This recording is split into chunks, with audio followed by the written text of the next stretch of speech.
Well, hello, everyone, and welcome to today's live. My name is Susana Briscoe-Alba, and I am the founder at Dunamis Coaching and Consulting Services, where we teach you how to land six-figure roles through leadership development and career strategy. And today we are in our Monday's Q&A, where you submit your questions for me to possibly answer. And I'm excited. I'm pumped to connect with y'all. There's a little bit of everything that is going to be talked about today. So here's what we're going to do. If this is your first time catching me live, hey. If this is your first time catching me live, I want you to drop a 1 in the chat and tell me where you are from. If this is not your first time, but you are true to this tribe, I want you to drop a 2 and tell me where you are watching me from.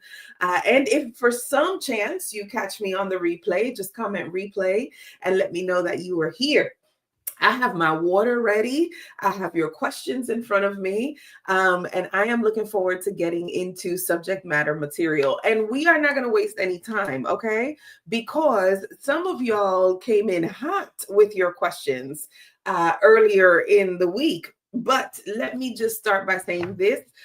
In the United States, we celebrated Thanksgiving, and it was a day of giving thanks and just being grateful. And so I am currently grateful for our online community, for the ability to serve in this way with people from all over the world. I see in the chat, it's just incredible. We have people in Dublin, in Maryland, in England, in Dubai. Hey, friend. We have people in Phoenix, in Portland, Oregon, in South India, in Arizona. The reason that I ask, where are you joining me from? Richmond, Virginia, is because it never gets old and it never ceases to amaze me just how incredible our online community is and where you are all joining from. So we have folks who are joining from New York, which is my home state. Hey, friend. But listen, today we're going to be talking about a couple of things. One of them is what to do after you've gotten on a PIP. And if you don't know what a PIP is, a PIP stands for a personal or performance improvement plan. Okay. So you may want to share this live with someone who is your work bestie, and perhaps they have never heard of what a PIP stands for or a performance improvement plan stands for. But I have some thoughts, and I'm going to share with you what I think you should do should you get placed on a PIP, a performance improvement plan. I'm going to start by saying that a performance improvement plan does not need to be the end of who you are or what you do at your job. It should, though, inspire you to move differently and to consider things from different perspectives. Okay. So the first question I got is, what do I do if I've been put on a PIP, on a PIP? Is the short version, that standing for a performance improvement plan. Likely, and I can tell you from a hiring manager's perspective, if you have been put on a performance improvement plan, likely there have been some conversations that have happened leading up to this performance improvement plan. And this is just such a timely conversation for us to have because there's a lot of behaviors that go into someone going into a performance improvement plan. But what I want you to gather from that is that very seldom does it happen without you having a conversation with either your manager or your boss's boss or your supervisor. So a performance improvement plan is going to be something that is ideally prepared to help you to improve your performance at work. Okay. So a performance improvement plan ideally is put together to help you to increase or to do better with the work that you are doing. Okay. Unfortunately, in some cases, a performance improvement plan is kind of like the last straw for some organizations and for some employees because they have felt like they've done everything necessary and this individual is still not making any changes or progress has not been made since conversations have been had. I need you to be very aware that when you are put on a performance improvement plan, there are some things that you should be putting into place. Number one is constant communication, feedback. So if you are placed on a performance improvement plan, okay, I want you to be aware that there are going to be certain action steps and things that your either supervisor or your boss's boss is going to include in this performance improvement plan that they're going to want you to get done by a specific time frame or a period of time. You need to know, and you should be getting feedback surrounding what are those deliverables and when are they due and when does this performance improvement plan end. Okay. So you need to be having those conversations. And I want you to also be aware that when you are put on a performance improvement plan, it feels very uncomfortable. It may come out of left field if you don't have a manager or a supervisor who is good at expressing communication and giving you feedback. So you need to be paying attention to those types of things. But when you are placed on a performance improvement plan, I need you to pay attention to what are the deliverables that are on that plan. I need you to ask questions surrounding how they can support you, because that should also be a part of your performance improvement plan, okay? How they can support you to get to said steps. And then I need you to track your work. If you're watching and you're with me and you're picking up what I'm putting down, I want you to type track, TRACK, in the chat.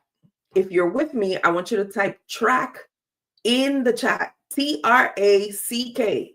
Okay, because you need to be tracking the work that you are doing, especially if you've been placed on a performance improvement plan. Because if they've put you on a performance improvement plan, you should be paying attention to the work that you are doing. Anything that falls outside of the scope of that should probably not be things that you are working on. So you need to be able to track the work that you are doing.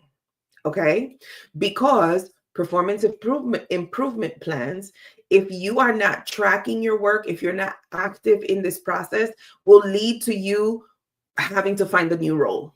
Okay. So when you are placed on a performance improvement plan, I want you to start tracking the work that you are doing.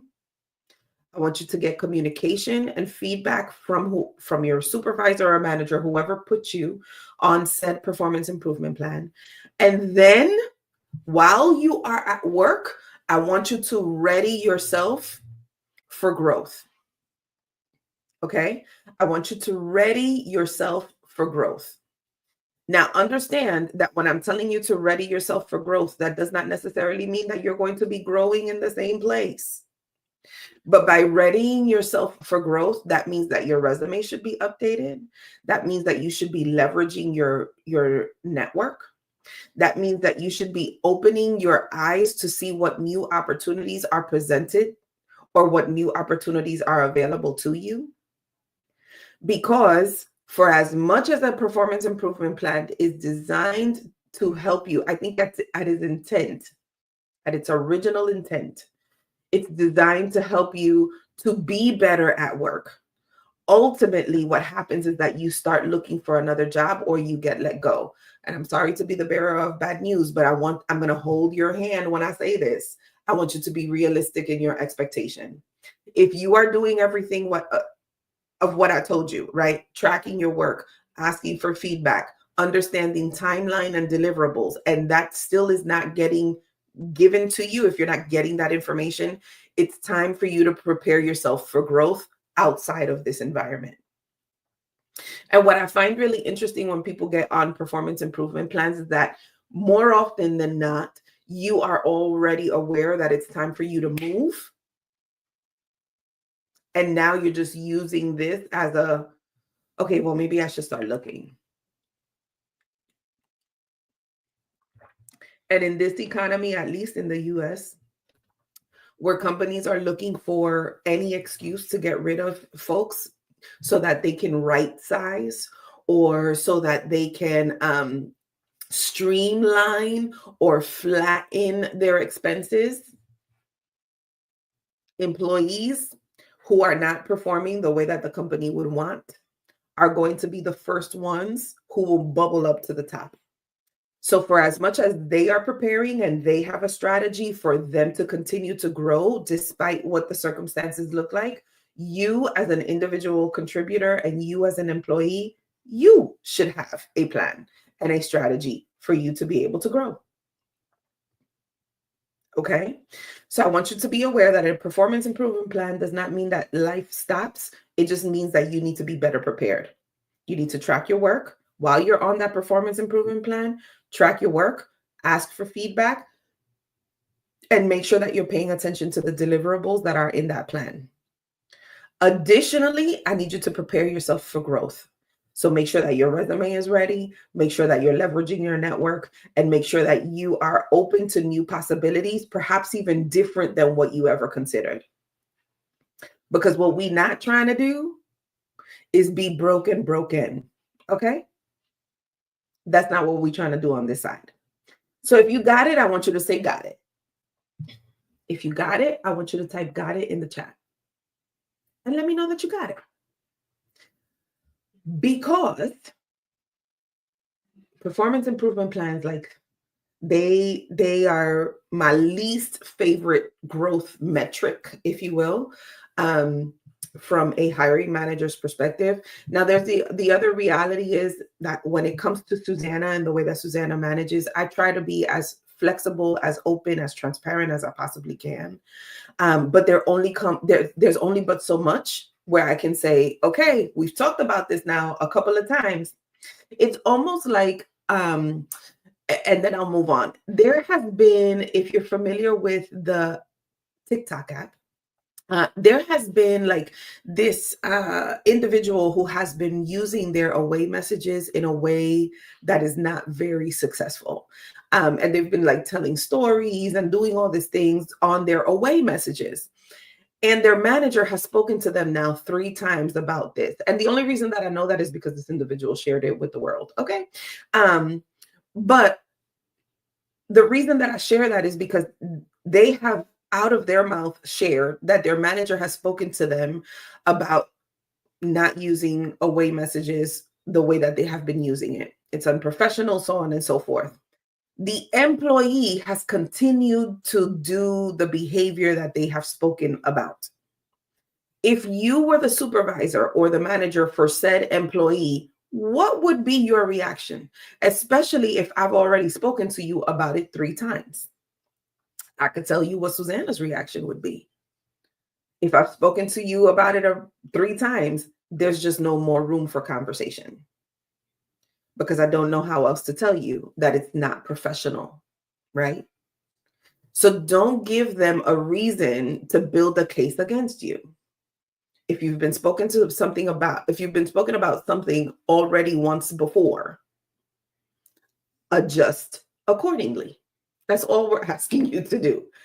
Because I can tell you, I'm not the type of manager that wakes up and just is like, how am I going to make my team's life impossible today?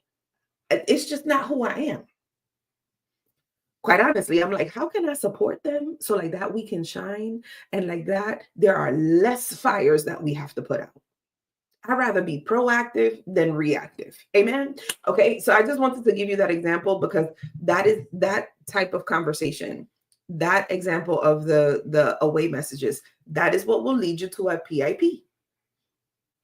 Especially if I've spoken to you a couple of times and you're still not changing your behavior. Okay.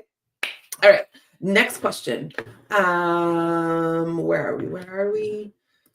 Next question is, okay, so this person says that they feel like a fish out of water because they have recently stepped into a larger role, which they are excited about, whoop, whoop, but they feel like a fish out of water because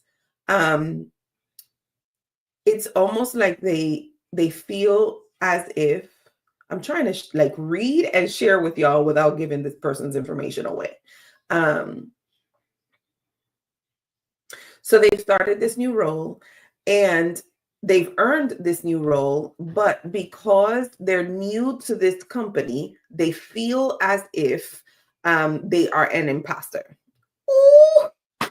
And one of the things that they're running into is that they're running into the statement, we've always done it this way. Oh my God, today.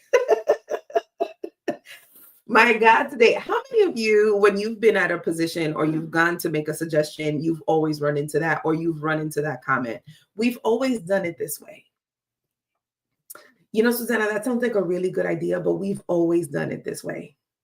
Or I don't know if that's going to work because we've always done it this way. Or if that has been you and you're like our friend, I want you to come to the front of the line. Okay. I want you to come here to me. Because the first thing that I want to tell you is, number one, don't internalize that. Do not internalize that. Most individuals, in my experience, okay, and I'm not going to say most individuals, in my experience, from what I have been able to live through and have gathered, the reason that that becomes the immediate response is because it translates to, I'm afraid of change. Okay, I'm going to say that again. So if in the times that I have encountered the response, oh, we've always done it this way, it typically translates to, I'm afraid of change. And the reason that I say that is because many of the organizations at which we work or have worked in, they have had policies and procedures in place for umpteen years. Okay.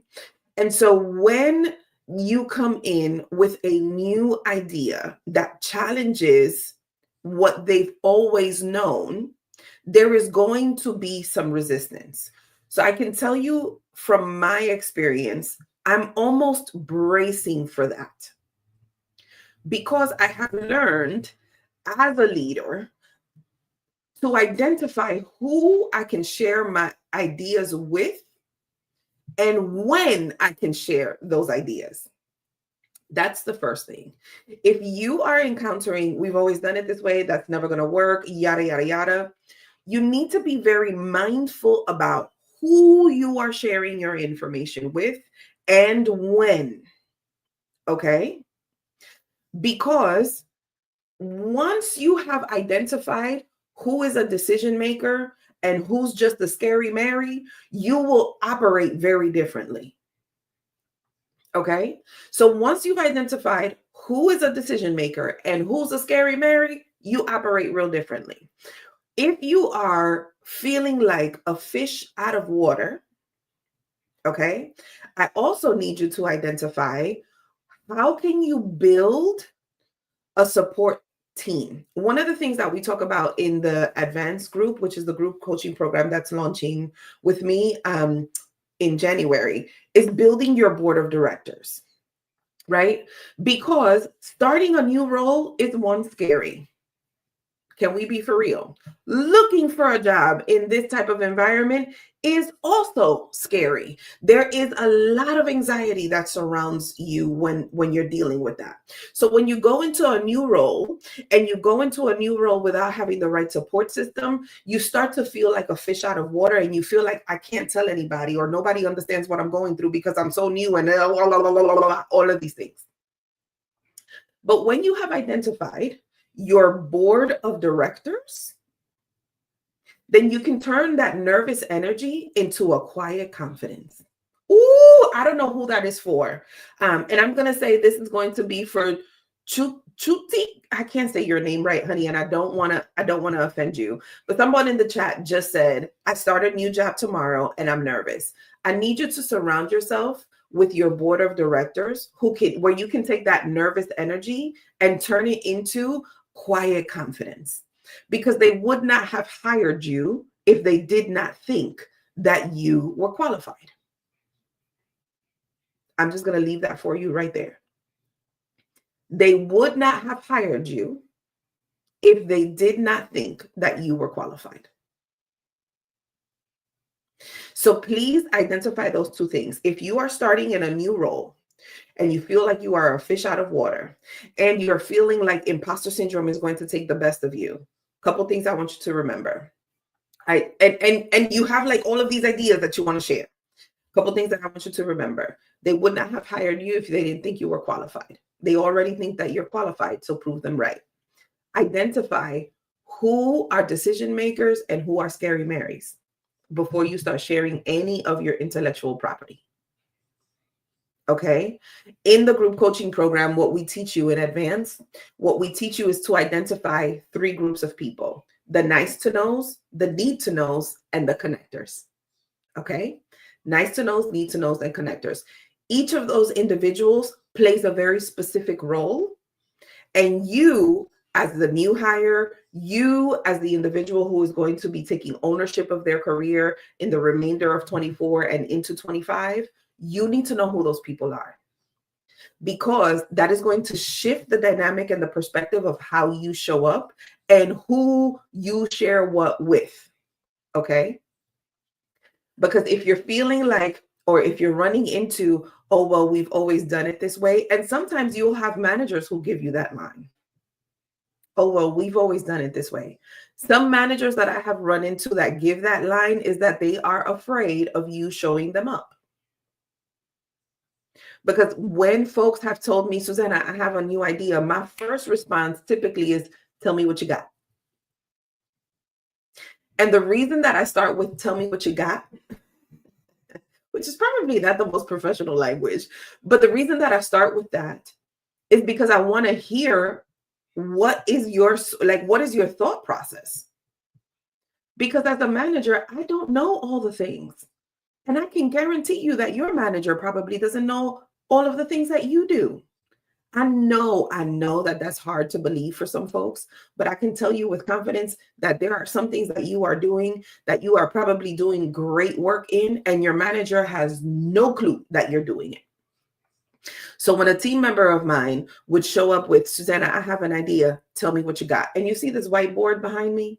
Y'all see it? I used to have one in my office when I worked in an in-person space, because my team now is completely virtual. And I would encourage them to write their ideas on the board. And I had one-on-ones with my team like most people would. But the whole reason of that board was for us to kind of flesh out what were some of these ideas. Because in some aspects, I could not do what you wanted me to do because we just didn't have the funding. So then my question would become, do you really want to pursue this idea, or do you want to get paid? You help me decide. And at the end of the day, they likely wanted their check. But in the aspects of where the idea was genius and we could actually support some of that, then we would go for it. So if you are going into a new role and you're feeling like an imposter and you're feeling like you're falling apart and you're like all of those feels, do not make decisions with those feelings leading the way. You need to have a board of directors. You need to have a sounding board. Okay. So like that, you don't stress yourself out. Okay.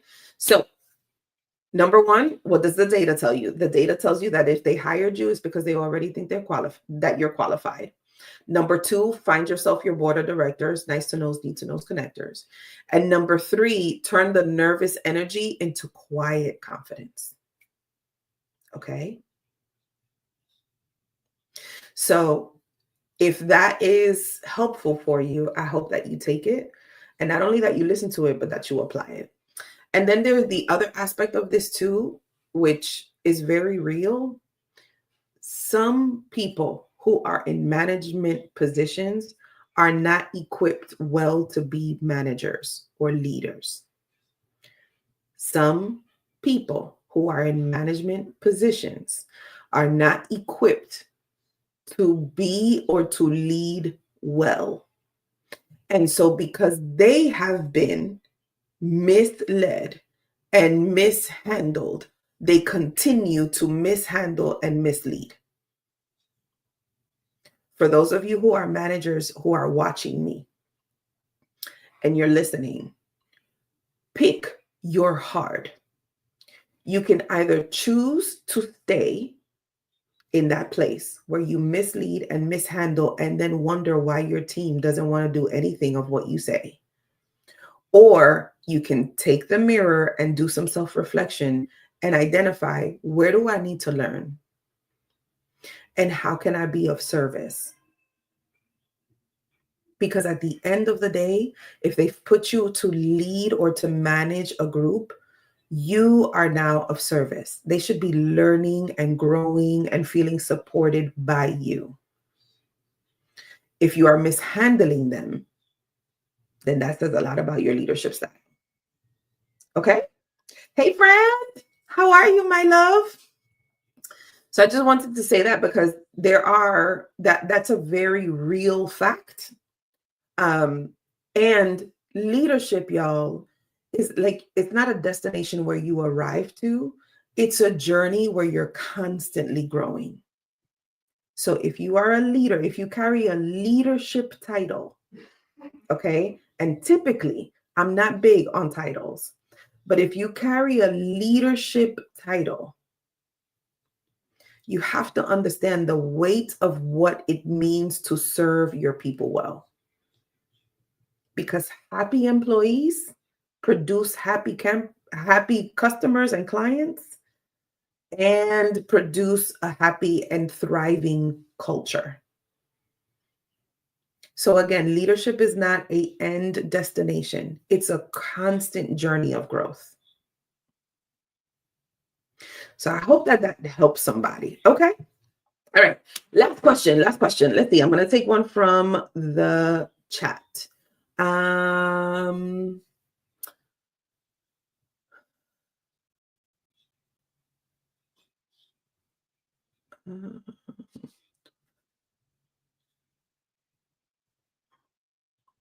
Okay, so question here is there a resume template you recommend? I'm an RN with 9 years of experience in the same place, but left my job a year ago and been unable to find anything. Would prefer remote. Okay, so I'm not sure, my love, where you are located, but I'm gonna speak very, very honestly.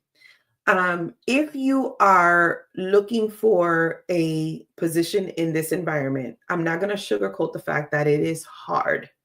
Okay. If you are an RN and you have 9 years of experience, this is again where I'm going to ask you to leverage your network.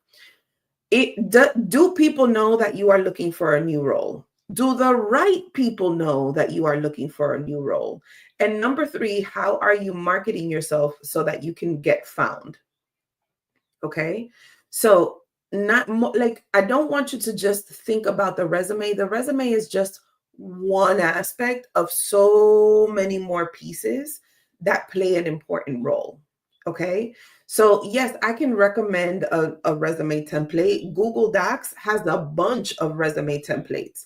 The thing is not the template. The thing is the content and the impact that you're putting on said resume. Okay. So if you're telling me, notice the difference between the language that I'm about to use. So if you're telling me that you're a registered nurse with 9 years of experience in, I don't know, the NICU, let's say, because that's the first thing that came to mind. So is it that you have 9 years of experience in the NICU, or do you have experience handling sensitive and difficult situations with new patients, because the babies are new, right? With new patients, making sure that you are ensuring top level care and a high end and a high level of customer service. Notice the difference in that language. If you, in the NICU, continuing that example, if you are assigned to have 10 patients, is it that you just worked is it that you just serviced 10 patients, or were you responsible to build relationships and provide exceptional care for 10 patients in the NICU that led to a successful discharge of said environment? Notice the difference between what I just started with and what I just described. Okay. Is it that you had to put information into a computer system so that you can track the vitals of said patients? Or was it that you were able to leverage multiple systems under a very tight timeline to make sure that there was accurate information for the rest of the medical team to be able to support and provide service to said patients. So again, it's not necessarily just the template that I want you to focus on. I want you to focus on the language. This is why one of the things that we cover in advance, the program that I'm telling y'all about, is the language. How are you displaying the impact that you've made? How are you speaking about the impact that you made over your career? Because some of y'all, there's two camps, right? There's some of y'all who have under 10 years of experience and you've been in the same position, or you've hopped around until you've found your groove. But all you do on your resume is you tell me the tasks that you've done. So you made copies, you answered the phone, you attended events, you supported customers. That's all good and well, right? So there's that group of people. Then there's the group of people who have 10 plus years of experience in the same organization. 10 plus years of experience in the same organization. Some of our clients in advance have been in the same organization for 20 years. And yes, they've climbed up the ladder, but they've lost sight of who they are. Because for 20 years, they've been tied to the same organization. And so the language that they use is very familiar to them, but not to the people who are looking for talent. This is why it becomes so important for you to identify what is your unique value proposition. How do you stand out from the rest of the noise? It's what makes people go to Chick-fil-A over McDonald's. It's what makes you want to get a Nike sneaker over, I don't know, a Pike. I don't know. But it's the value and the impact. And that's one of the things that we teach you in advance. Like, we want you to just not think about your experience as a worker bee, but more as the individual who has made impact to transition and to change the environments in which you walk into. Okay, so I hope that was helpful in terms of giving you just understanding of how you are to speak about what it is that you do.